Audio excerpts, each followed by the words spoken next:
Let me begin by saying how grateful I am that you invited me to be in your pulpit this summer. Like many of you, I can assume that we'd much rather be having this in person, but it's a pandemic, unfortunately. And so I hope this sermon finds all of you as well as can be under the circumstances. And I hope one day, very soon, that I will be able to meet all of you in person. But without further ado, here is my sermon for all of you this morning. So deep in most of our hearts, at least in my mind, is an adventurer. So adventure and wanderlust capture our imaginations. Now, I can't say why for certain. I have some guesses. Maybe it's encoded deep in our DNA. Or maybe it's found way down there in that reptilian part of our brains that tells us to search and run and wander. Maybe it's an inferiority complex in some of us, the remains of whenever we were teenagers, when all we wanted to do was leave our parents' house in our boring hometowns, right? Maybe it's all those stories of our ancestors who left their native lands to brave God knows what, to create something new. Or maybe it's that there's a part of ourselves that we just can't stand. And so we wish to transform ourselves in some profound and spiritual way. Maybe some of us are searching for a mother or a father or for ourselves. Or maybe it's just plain curiosity. It could be that you want to be free or that you want to escape. It could be a million other reasons, of course. But I'm going to bet that on some level, every single one of us searches, and every single one of us leaves. It's like all we ever do is leave.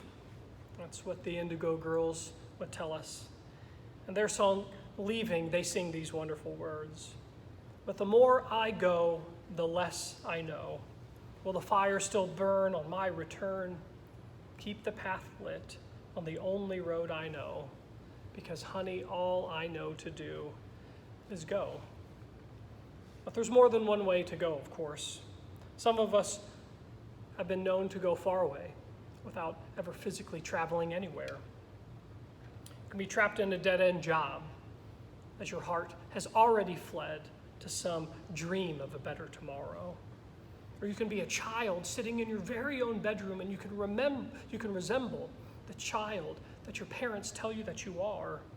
And yet deep inside of you can be these angels and demons that have made you a stranger, even to yourself.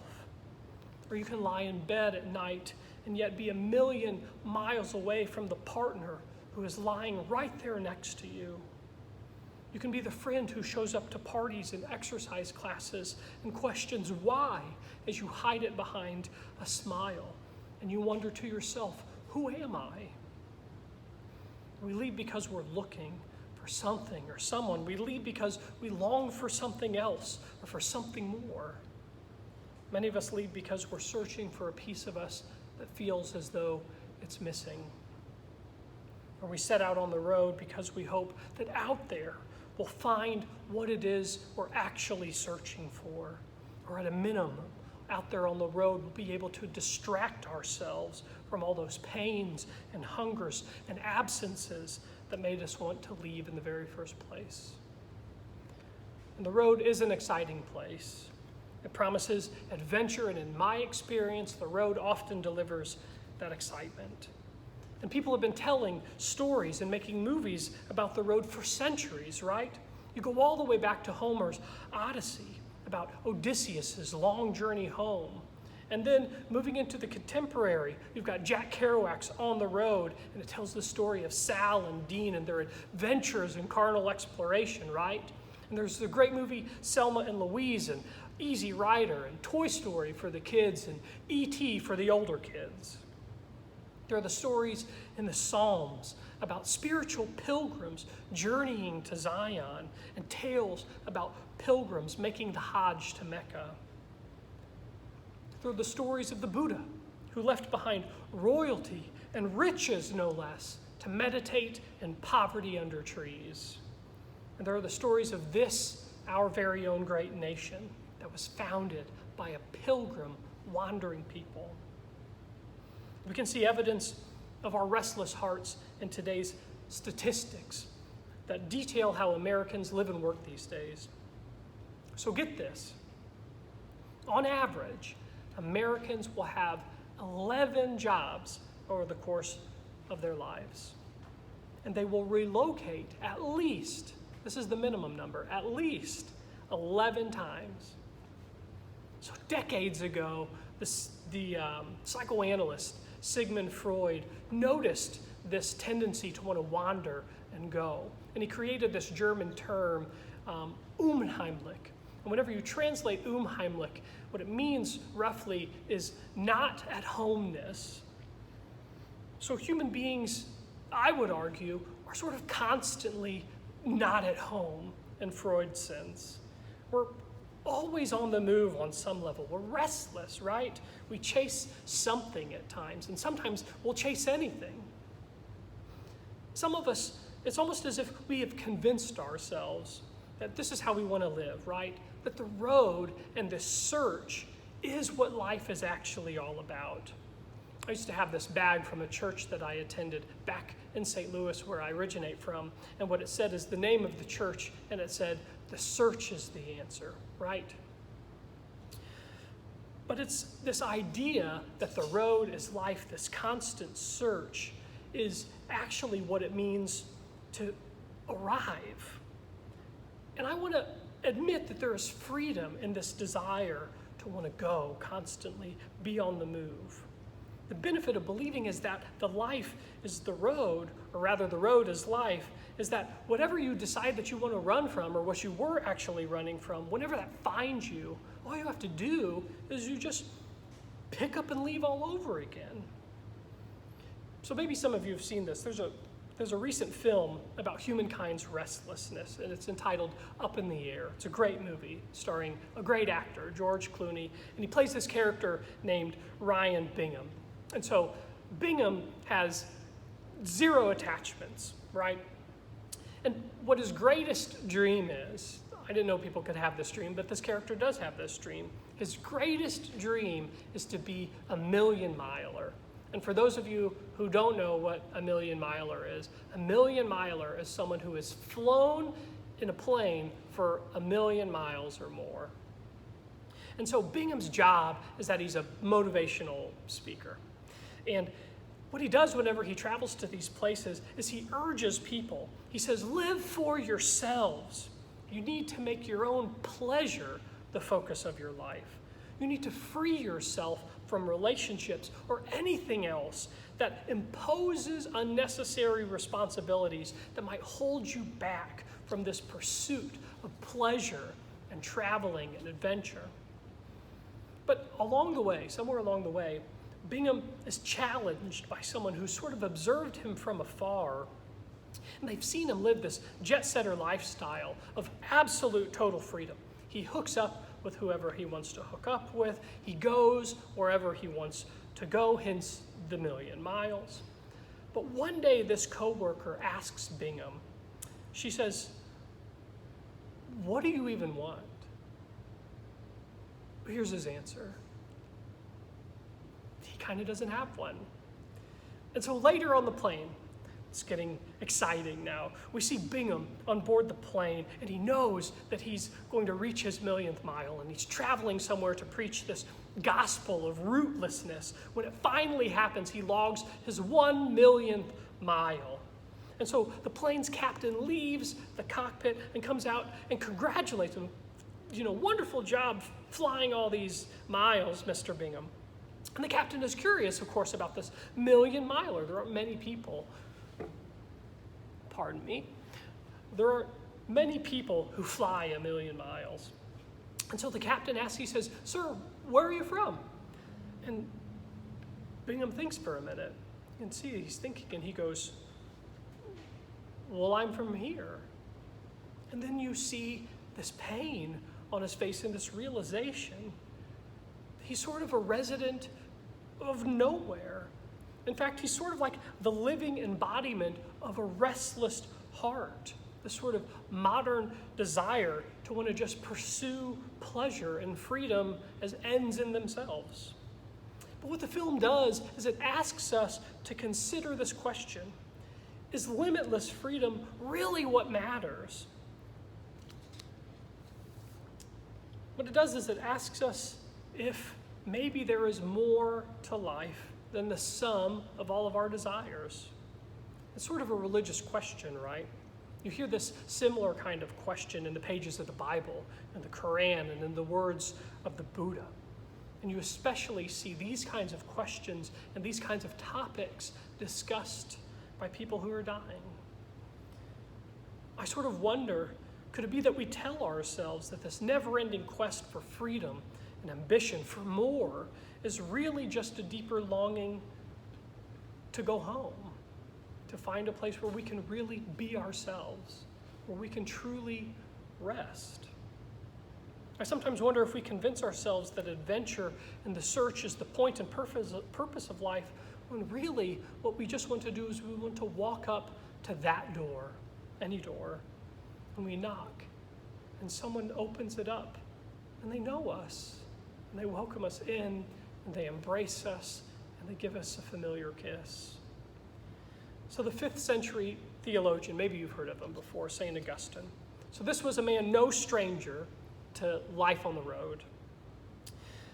And what he would do is he would eventually come to identify happiness, not with adventure and freedom, which is certainly what our culture tells us happiness is. What Augustine would say is what happiness really is it's finding rest. So Augustine's Confessions, if you've ever read it before, it's essentially a travel log.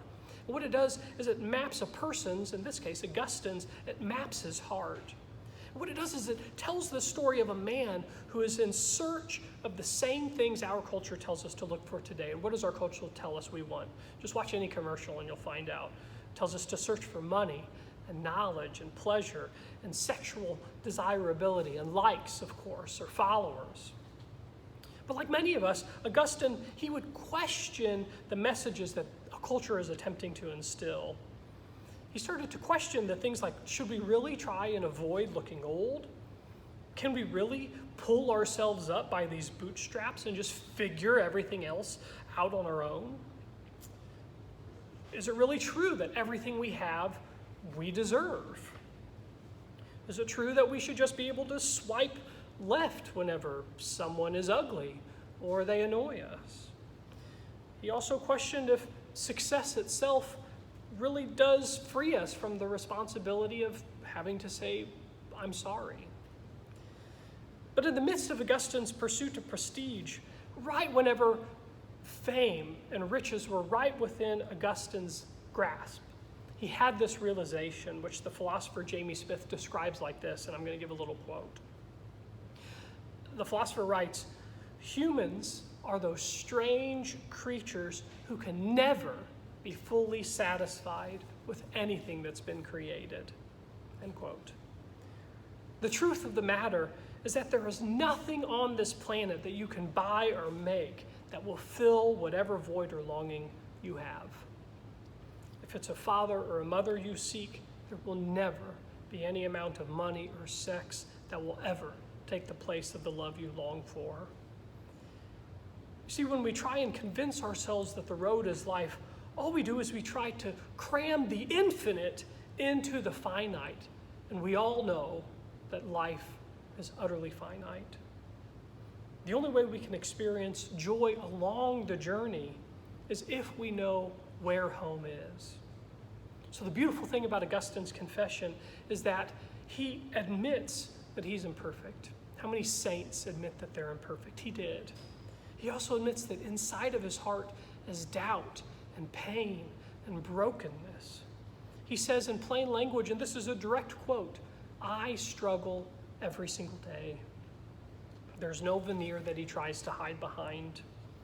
At the heart of the Confessions, Augustine declares that his restless life, getting absorbed in the busyness and chatter in the world, was nothing more than an attempt to numb him to the truth that we all know. Everyone, and I mean everyone, longs for something truly meaningful. So I used to be a hospital chaplain for years before I became a parish minister. And what I would do, quite often actually, is I would sit with people in the final days of their life. And over and again, they would tell me that all they wanted to do was die at home. And so the only thing I could do is I could help them imagine what it would be like to be home. And so as they would lay on their deathbeds, I would ask them to close their eyes, and I would say, paint me a picture of home. And they would. And they would imagine what their backyards looked like. And in their backyards would be birds and bugs and wind. And then they would walk me inside their homes, and in there would be cats and dogs that wander up and down the hallways. And in the kitchen and bedrooms would be people who knew their names, people who would call out to them and answer, and people who would hold their hands and kiss their lips.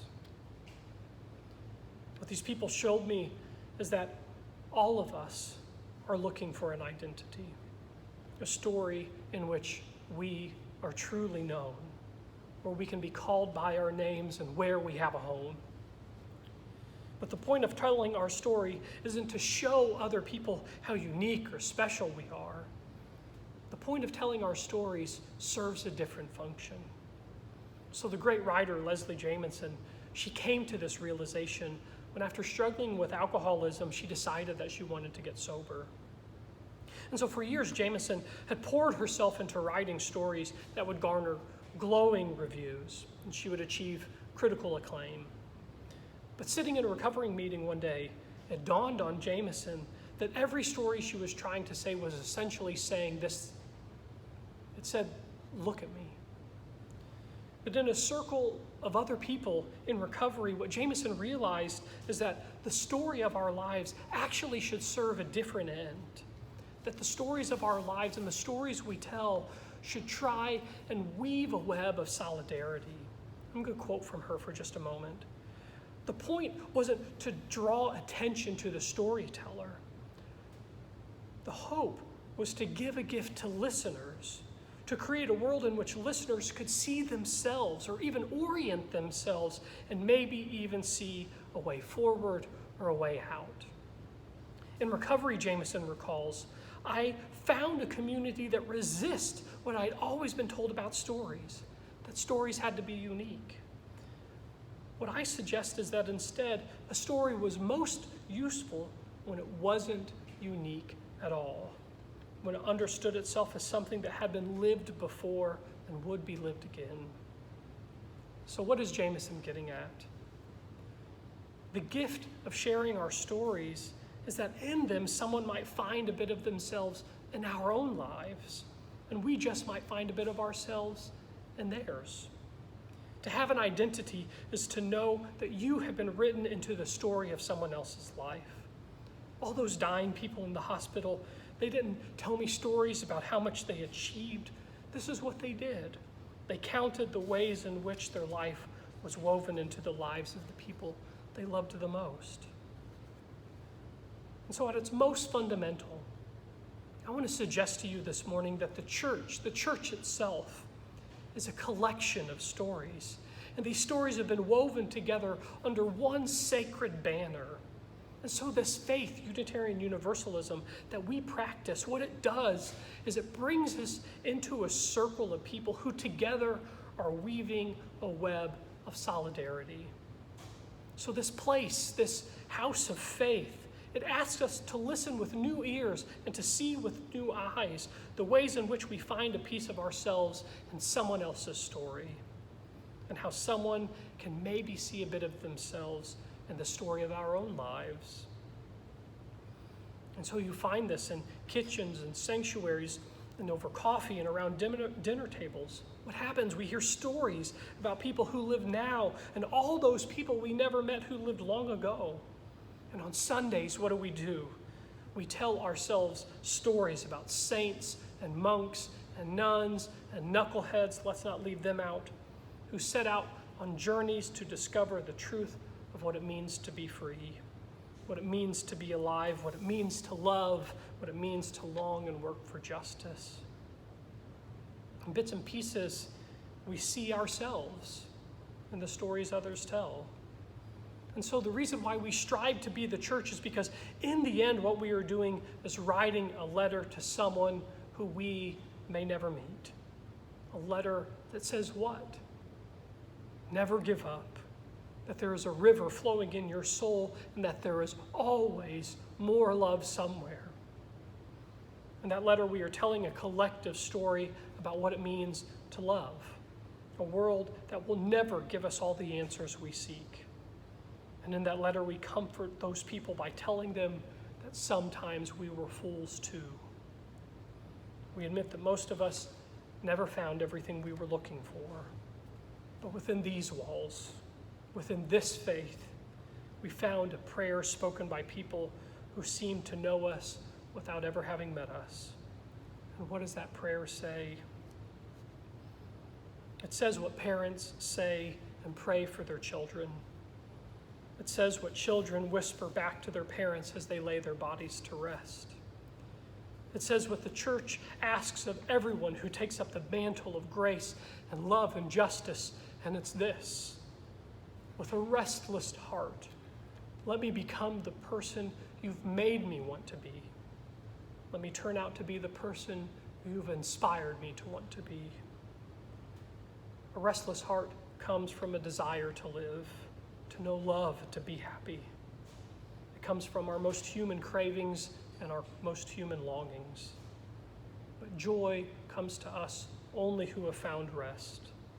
Rest in the gift of friendship, rest in the gift of belonging, rest in the gift that there is only so far we can go before we come to an end that asks us to give ourselves over to something bigger than we are. As Fred Buechner put it, by the laws of logic, to give yourself away in love to another would seem to mean that you end up with less of yourself than you had to begin with. But the miracle is that the reverse is true. To give yourself away in love to somebody else is to become for the first time yourself. You see, little by little, finding home is the same thing as becoming human, becoming whole, and becoming truly loving and lovely at last. Amen.